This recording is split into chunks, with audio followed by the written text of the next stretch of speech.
waxaan ku tanaasulay taasna waxay ahayd tanaasul kale inaan qaato tanaasulka marka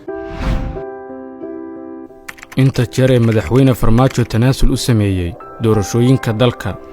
5 Juun 2018 shirkii Baydhabo waxaa heshiis lagu gaaray in dalka ay ka dhacdo doorasho qof iyo cod ah oo nooca hal deegaan doorasho ah single constituency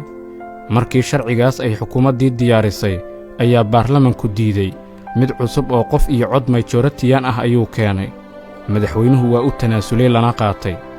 waxaa la lahaa madaxweynuhu waa diidi doonaa laakiin shacab weynaha Soomaaliyeed iyo qof walba waxaan u cadeeyay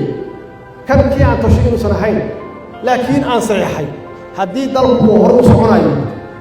sharcigii baarlamaanku keenay ee qof iyo cod ee majority-aanka ahaa ayaa maamulada Puntland iyo Jubbaland diideen kadib 14 Juun 2020 madaxweynuhu waxa uu shirku wada casuumay maamulada casuumaadiisii inta diideen ayay dhuusamareeb ku shireen kadibna madaxweynaha ku casuumeen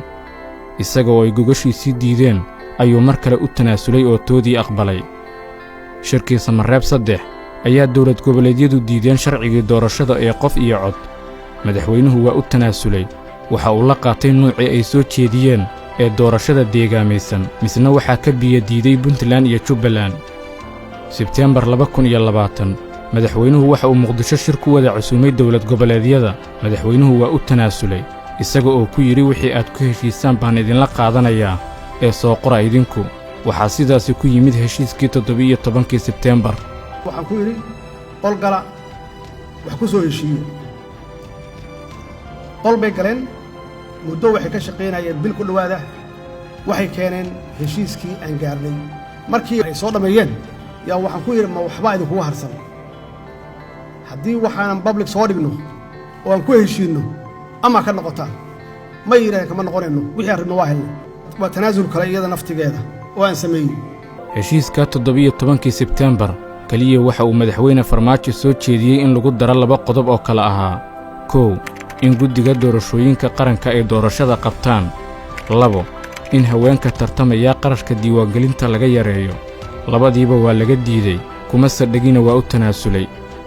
kadib markii heshiiskii 17 Sebtembar ay Jubbaland iyo Puntland diideen inay fuliyaan madaxweynuhu waxa uu erga ahaan ugu diray ra'iisul wasaaraha xukuumadda kadibna madaxweyne Qoorqoor waxa ay u soo dhiibeen 3 dalab markii uu saddexdoodii shuruud madaxweyne Qoorqoor dawladda u keenay madaxweynuhu waa wada aqbalay 3 shardi balse iyaga ayaa dib u gurtay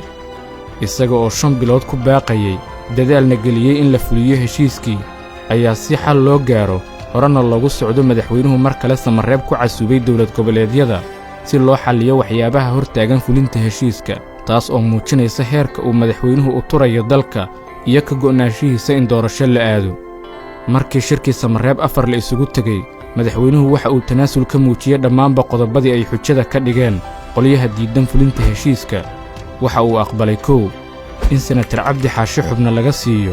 guddiga gobolada waqooyi 2 in xubnaha guddiga ee laga cawday la bedelo iyo 3 in dhammaan xalalkii dhexdhexaadinta gedo ee la soo jeediyay oo mid waliba aqbalay balse mar waliba xujo hor leh ayay ku gudbayeen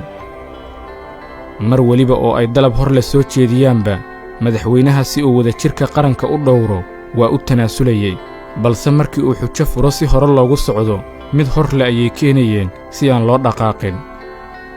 xaalkoodu waxa uu marayaa maantaba farbaa mayrla iyo marmarsiyaa muska ii galay